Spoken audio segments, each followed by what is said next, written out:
All right, let's get cooking. This is going to be the second episode of Chin Check Sports Radio. I had issues the last time recording the first episode. I recorded the first episode, but I was having issues and problems trying to upload it onto YouTube. But I finally figured those issues out. So in the process of uploading the videos now with graphics and everything else that goes with it, so it should be fun. However, on this episode, I'm coming to you in a somber mood today. We lost one of the greatest fighters of all time, the legendary Pernell Sweet Pea Whitaker. Pernell Whitaker was killed, I think, last night or this morning. Apparently, the details, he was crossing the street and he was struck by a vehicle. And I don't want to get too much into those details, but I do want to celebrate his life and all his accomplishments in the ring as one of the greatest fighters of all time. Now, on my first episode, I know I mentioned Pernell Sweet Pea Whitaker as one of the fighters who I watched as a child growing up. I was a huge Sweet Pea fan, probably for the reasons he's a southpaw, like I'm a southpaw, and I always admired his style. And I think I talked about this in the first episode when people talk about standing toe to toe, when that makes a fighter exciting, and that definitely is what people want to see. Pernell Whitaker was that guy who was about defense. I know, of course, modern fans think of Floyd Mayweather and his defense, but Pernell Whitaker was about defense. I mean, his defensive style, the elusiveness, the head movement, the upper body movement, the ability to duck and slip punches. I mean, just a thing of beauty. So again, let's go back to defense. The Floyd Mayweathers, the Winky Rice, the Willie Peps, the James Tonys. I mean, that's defense. Mike Tyson in his younger years, that's defense. So Pernell Whitaker was that dude. So I just wanted to do this particular show honoring his memory in the ring, his rightful place as one of the greatest boxers and fighters of all time. Pernell Whitaker had a total of 46 fights, 40 wins, only 4 losses, 1 draw, and 1 no contest. Out of his 40 wins, he had 17 knockouts and 23 decisions. Pernell Whitaker was not known as a great puncher. He was not known as a knockout puncher. He was a pure boxer, trained by the legendary Lou Duva. Now, Pernell Whitaker won a gold medal at the 1983 Pan American Games and a gold medal at the 1984 Olympics in Los Angeles, California. What's interesting about that Olympic team he was on a team with people, Meldrick Taylor, who also won a gold medal. Fans, if you don't know who Meldrick Taylor is or was, Google a fight between him and Julio Cesar Chavez, where I thought that Meldrick Taylor outboxed Chavez for 11 rounds, and in the 12th round suffered a knockdown versus Chavez, and with 2 seconds left, referee Richard Steele stopped the fight, and Taylor was never the same again. Virgil Hill, he won a silver medal on that 1984 Olympic boxing team. Virgil Hill was a world champion. Unfortunately, his most famous note is losing via body shot to Roy Jones, but Virgil Hill was actually a great, great fighter too. Mark Breland, for those of you who don't know who Mark Breland is, he won a gold medal at that Olympics. Modern fight fans know him as a current trainer of WBC heavyweight champion Deontay Wilder. Also on the team was Tyrell Biggs. He won a gold medal. He was a heavyweight, fought in the 90s. He was in the era of the Tysons and the Riddick Bowes, and I believe he suffered a knockout loss to Mike Tyson, but definitely another solid fighter winning the Olympics. And lastly, a champion you might have heard of, Evander the Real Deal Holyfield. Evander Holyfield actually won a bronze medal at that Olympic because it was a controversial disqualification. And when it's controversial, it was an awful decision, awful disqualification. So Holyfield won a bronze medal, and we know the legend that Holyfield is and was and everything he accomplished in his career. So that's just to show you the type of team that Pernell Whitaker was around, or the Olympic team who he fought with. I never understood why that team isn't considered the greatest Olympic team ever. You always generally hear the 1976 Olympic team with Sugar Ray Leonard, the Spinks brothers, Michael and Leon. You always hear them as the best Olympic boxing team of all time. I think the 1984 team tend to get overlooked and I think overshadowed, maybe because of the stardust of Ray Leonard and maybe what Michael Spinks had accomplished. But I always felt that 84 team, in terms of numbers and the quality of fighters, that probably is the best Olympic boxing team of all time. But that's subject for debate. You all can throw your 2 cents and debate and disagree or agree in the comment section if you wish.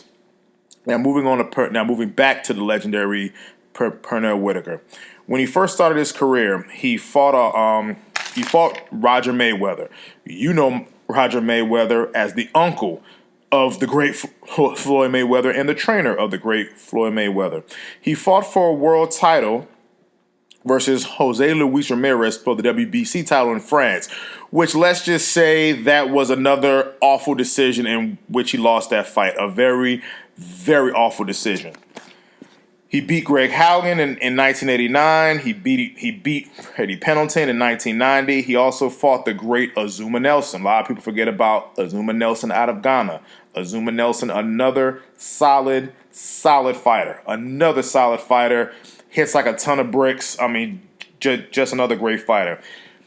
He became the first unified lightweight champion since Roberto Duran. Put that into perspective. All the lightweights.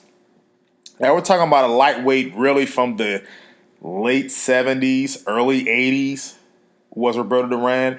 And Pernell Whitaker was the first unified lightweight champion since Roberto Duran. So that goes to show you the type of fighter he was. That goes to show you how on top of his game that he was, how ahead of his time that Pernell Whitaker was. He also fought Buddy McGirt, James Buddy McGirt. Of course, I remember Buddy McGirt as a fighter. New fight fans probably remember Buddy McGirt as a trainer of the late Arturo Gatti. He was Arturo Gatti's trainer during his 3 wars with Irish Mickey Ward. So those of you who might remember, hey, who was that trainer with Arturo Gatti? That was James Buddy McGirt, who fought Pernell Sweet Pea Whitaker back in the day. He also was a trainer of former undisputed light heavyweight champion of the world, Antonio Tarver. The Antonio Tarver who knocked out Roy Jones. James Buddy McGirt was a trainer of Tarver during his 3 fights with Roy Jones. He also was a trainer of Tarver with his fight against Bernard Hopkins. So this is going to show you the type of people who Pernell beat, who they eventually became as trainers and legendary trainers. Also fought Julio Cesar Vasquez to become the WBA super welterweight champion. So that was quite an accomplishment. Why was that significant? Because along with Thomas Hearns, the aforementioned Roberto Duran, and Sugar Ray Leonard, he became the 4th fighter to win 4 titles to become a legitimate world champion in 4 separate divisions. So that's going to show you the type of fighter that he was and the rarefied company that he was in. Now, one fight that I deliberately skipped over, trying to go in the best chronological order as I can, is his fight versus Julio Cesar Chavez. I've watched that fight. I remember watching that fight as a child. I knew something wasn't right. As an adult, I watched that fight 2-3 times. And for the life of me, to even call that fight a draw, that's another disgrace. So I don't know what it is about Pernell Whitaker and these horrible decisions. He took Chavez to school. I scored that fight maybe 8 rounds to 4 for Pernell Whitaker. He out-slicked Chavez, out-hit Chavez, out-boxed Chavez. I mean, totally just embarrassed Chavez. Embarrassed Chavez in 1994. I just don't see how in the world can people even call that fight a draw, which I thought was as fun. Which everything, all those accomplishments that I just read out to you, I feel that was his finest moment. To fight an undefeated Chavez, who I felt should have lost against Meldrick Taylor, but fought Chavez, and I thought took Chavez to school. Now Julio Cesar Chavez is one of the other greatest fighters of all time, probably a top 10er or even top 5, depending on what list you're looking at. But he clearly outboxed Chavez where it wasn't even close. And I thought, in fact, embarrassed Chavez, but he scored a fight a draw.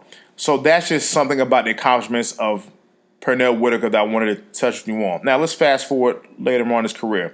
In January of 1997, he fought Diobelis Hurtado, a Cuban fighter, who was actually losing that fight, but I thought this is one of his greatest knockouts. He hit Hurtado with a flurry, and that's in Atlantic City. Now, as you all know, I'm originally from New Jersey. That fight was in Atlantic City. He crushed Hurtado with a series of left hands where literally Hurtado, his upper body, upper torso area, and his head was hanging outside the ring. So his bottom half of his body was inside the ring. The other half of his body was hanging outside the ring. That fight was significant because that set up a showdown with a young and up-and-coming Oscar De La Hoya, the Golden Boy. And another classic fight, another great fight. He lost a controversial decision. A lot of ring observers feel that Pernell won that fight, including myself. One can make an argument maybe he didn't do enough offensively because his defensive prowess and skills really flustered De La Hoya. But I think De La Hoya was like a Sugar Ray Leonard. He knew what judges wanted. He knew how to flurry at the end of rounds. He knew how to make it look good for the judges. So I think a lot of those end of round flurries that, oh, by the way, a lot of them never really landed. It just made an impression on judges in otherwise close rounds. So I remember watching that fight as well. I kind of gave the nod to Whitaker based on boxing ability, but judges felt to give the fight to De La Hoya. Next, he fought Puerto Rican devastating puncher Felix Trinidad.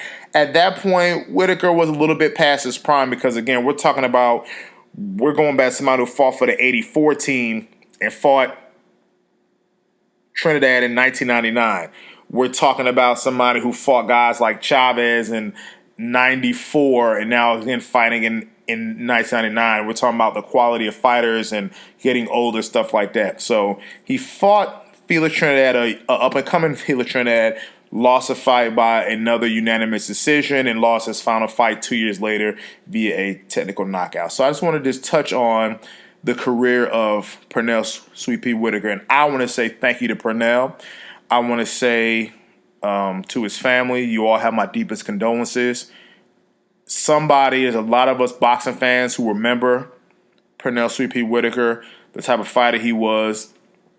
I mean, just outstanding. I mean, just the reflexes, the defense, and those are things that you can't teach. What he had are things that you just can't teach. Either you have it or you don't. It's a natural and inborn thing that you have. I mean, you can run hard. You can do the road work. You can hit the speed bag. You can hit the heavy bag. You can do the sit-ups. You can hit the mitts. You can spar. But what he had was something that you either have it or you don't. You just can't teach it. So we lost an icon. We lost a legend. Brother Pernell Sweet Pea Whitaker, please rest in power. Your accomplishments will never be forgotten. This is going up on YouTube. I want people to do their research about you. I've watched plenty of your fights. I mean, me and my dad, we used to talk about you. So we're definitely going to miss you, Pernell. To his children and his family, you will have my deepest, deepest condolences. And I'm only going to pray for you all to help with the healing process. But just know that there's a large people in America and a large fight fan, boxing fans who know who your father was. And Pernell, thank you very much for what you've done and the memories that you provided for me as a child growing up and even as a man going back and watching your fights. So didn't want to leave this tragedy unnoticed. I wanted to just touch on the brilliant career of one of the greatest fighters of all time. So until the next episode, you guys take care. Be safe.